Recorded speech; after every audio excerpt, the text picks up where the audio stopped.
nous puissions jouir de la vie éternelle. Son souci que vous et moi, que nous puissions finalement être héritiers de cette vie éternelle. Ce qui compte pour Dieu, c'est d'abord la vie éternelle. Parfois, il va permettre des situations que vous allez vivre dans votre vie, non pas pour vous promouvoir, mais à travers lesquelles vous allez vous révéler. Vous allez révéler au monde, aux autres, ce que vous êtes, l'enfant de El Shaddai. Vous allez révéler au monde, vous allez vivre des situations que tout le monde ne va pas comprendre. Pourquoi vous? Mais vous, dans la foi, vous allez l'accueillir et vous allez la vivre de sorte que vous puissiez révéler au monde que moi, je suis un enfant de roi. Moi, mon Père s'appelle El Shaddai, le Dieu très haut, très saint, le Dieu Père, le Dieu qui s'est révélé et qui prend soin de moi, pour qui j'ai beaucoup de prix, quel que soit ce qui m'arrive. Et quand les gens vont vous voir, justement vivre toutes les situations qui ne sont pas là pour vous promouvoir, mais simplement pour révéler, alors ils vont dire, oui, son Dieu est vivant. Quand vous regardez dans le livre de Zacharie au chapitre 8, vous allez voir comment la Bible dit, les gens viendront de partout et ils vont venir s'attacher à une personne en lui disant, ils vont même s'accrocher à sa robe en lui disant, nous venons prier avec toi parce que nous avons su que toi, ton Dieu est vivant. Amen. Simplement ça, des situations que vous allez vivre, mais qui ne seront pas pour vous promouvoir, mais simplement pour révéler que Dieu est vivant dans votre vie. Et c'est ça la finalité de Dieu. Je vous ai dit dans 1 Roi 18, c'est ça que Dieu veut. Le combat que Élie va mener contre les 400 faux prophètes, à la fin, c'est pour amener le peuple à revenir à Dieu, le peuple qui était tourné vers le Dieu Baal.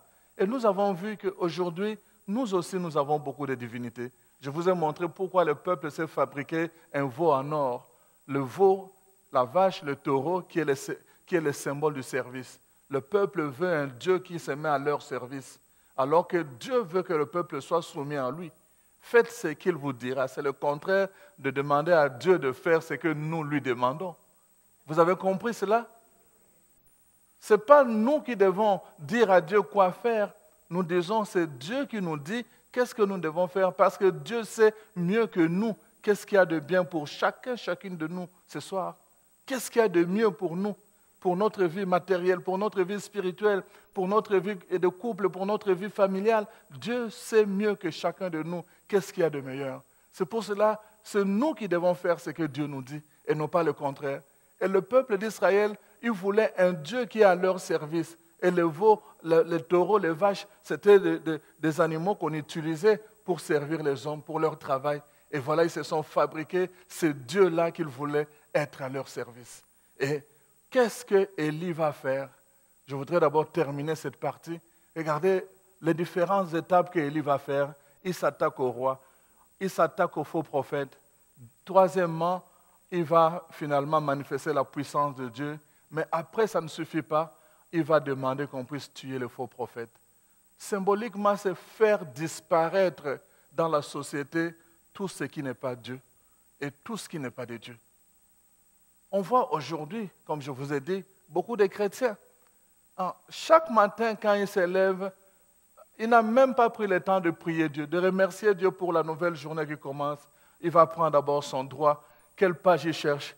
Horoscope. Aujourd'hui, qu'est-ce que ça me dit?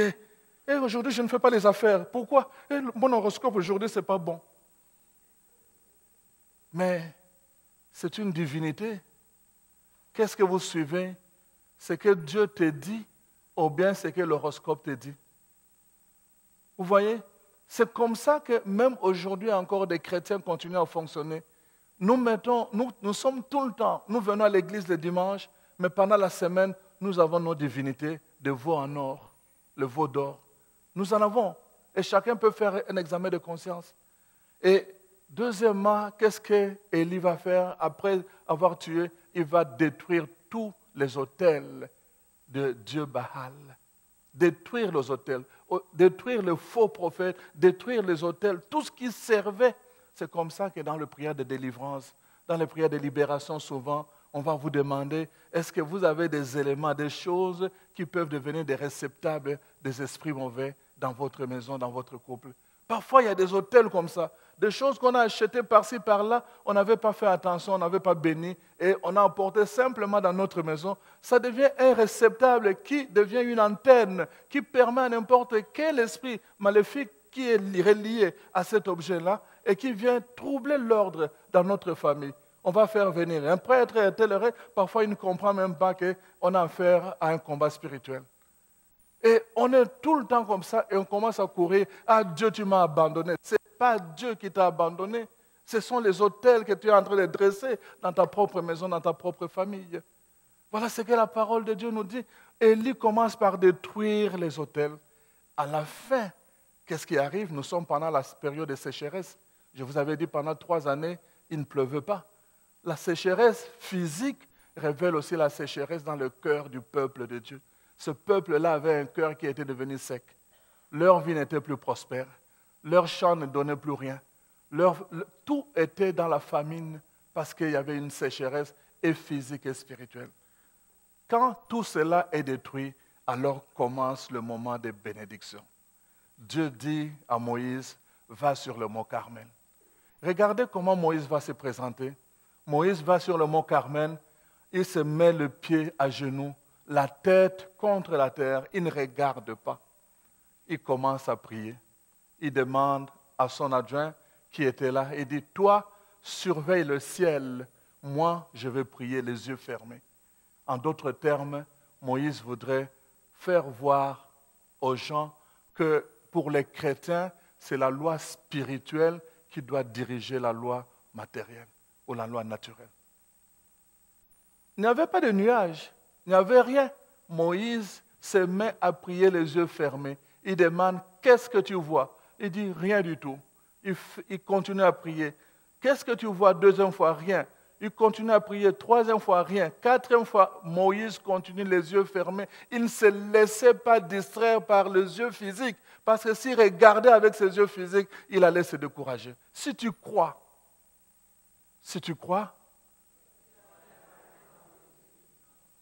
il ne s'était pas dérangé, il ne voulait pas regarder avec les yeux physiques parce que celui qui regardait avec les yeux physiques ne voyait absolument rien. Moïse regardait avec les yeux de la foi. Et il a vu la gloire de Dieu. 6e fois, rien. Il dit, attends encore. Il se met encore à prier. La 7e fois, et finalement l'autre dit, ah, il y a des nuages qui commencent à se former. Avant même que la pluie tombe, il donne l'ordre à son adjoint, va dire au roi de quitter là où il est parce qu'une forte pluie va tomber, qu'il puisse aller déjà se réfugier. Il n'avait pas encore vu la pluie, mais il avait déjà annoncé dans la foi. Amen. L'enfant de Dieu, quand on dit là faire confiance au Seigneur, c'est ça.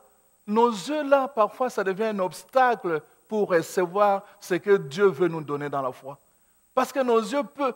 Nous avons une culture, je vous ai dit comment Moïse avait déjà une culture de Pharaon et comment cette culture pouvait devenir un obstacle par rapport à l'obéissance. Il fallait que Dieu l'entraîne au silence pour lui apprendre à n'écouter que Dieu seul.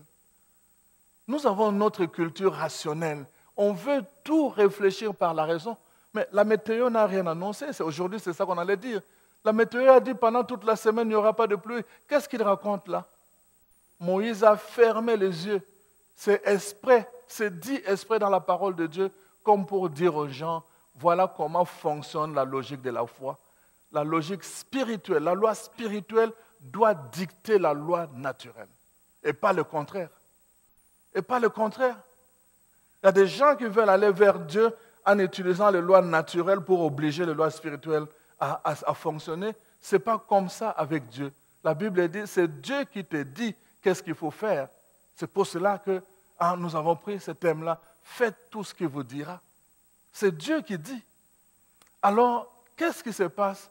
Chaque fois que tu manifestes devant Dieu une foi naturelle, Dieu te donne une réponse naturelle.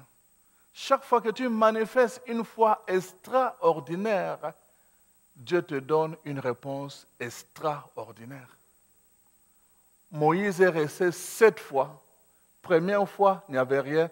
2e fois, rien. 3e fois, rien. Ça prend une foi extraordinaire, n'est-ce pas? Et Dieu a donné une réponse extraordinaire. Il n'y avait aucun nuage dans le ciel et le nuage a commencé à se former par la prière, la puissance de la prière de Moïse. Voilà ce que Dieu fait quand nous mettons notre confiance en lui. Il manifeste sa puissance. Une confiance ordinaire, une puissance, une gloire ordinaire, une puissance extraordinaire, une gloire extraordinaire. C'est pour cela que vous voyez, la même chose, Dieu vous dit la même chose. Si vous croyez, vous verrez se manifester la même gloire dans votre vie. Mais curieusement, vous êtes en train de courir. Vous allez apprendre, telle personne fait des guérisons. Vous êtes tous en train de courir. Et Dieu vous regarde et dit, voilà, ça c'est des gens avec des foi ordinaires qui sont en train de regarder, d'envier des gens avec des foi extraordinaires. Alors que leur foi doit nous inviter justement à passer de l'ordinaire à l'extraordinaire. On doit grandir même dans la foi. On ne peut pas tout le temps demeurer la même chose. C'est ce que la parole de Dieu nous dit. Alors, qu'est-ce qui se passe concrètement? Vous voyez, je vous avais expliqué la confiance, mais la gloire de Dieu, qu'on appelle aussi la puissance de Dieu, vous savez, ça se manifeste sous forme et fonction. Je vous avais expliqué ça avec Moïse, avec David, mais aussi sous forme de bénédiction. Cette émission a été rendue possible grâce à vous. Foi et Télévision Chrétienne apprécie énormément votre soutien spirituel et temporel. Si vous ne faites pas encore partie du réseau de soutien de Foi et Télévision Chrétienne, nous vous invitons à faire parvenir votre contribution à l'adresse indiquée à l'écran. Que le Seigneur, qui ne se laisse pas vaincre en générosité, vous le rende au centuple.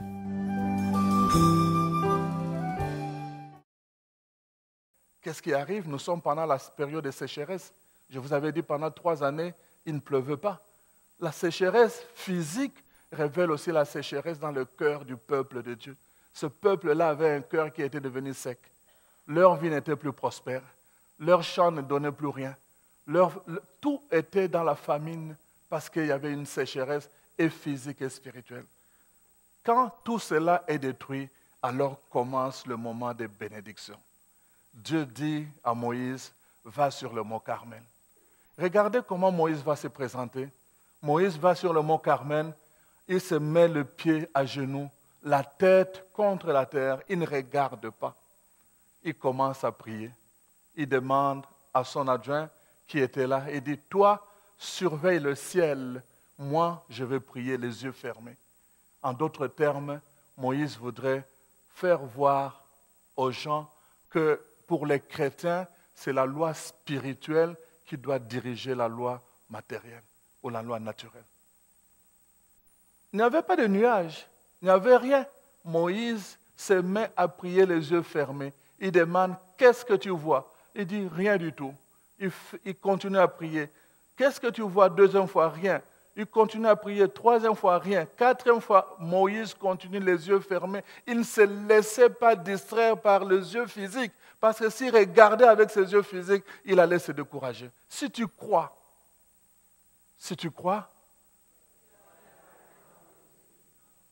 il ne voulait pas regarder avec les yeux physiques parce que celui qui regardait avec les yeux physiques ne voyait absolument rien. Moïse regardait avec les yeux.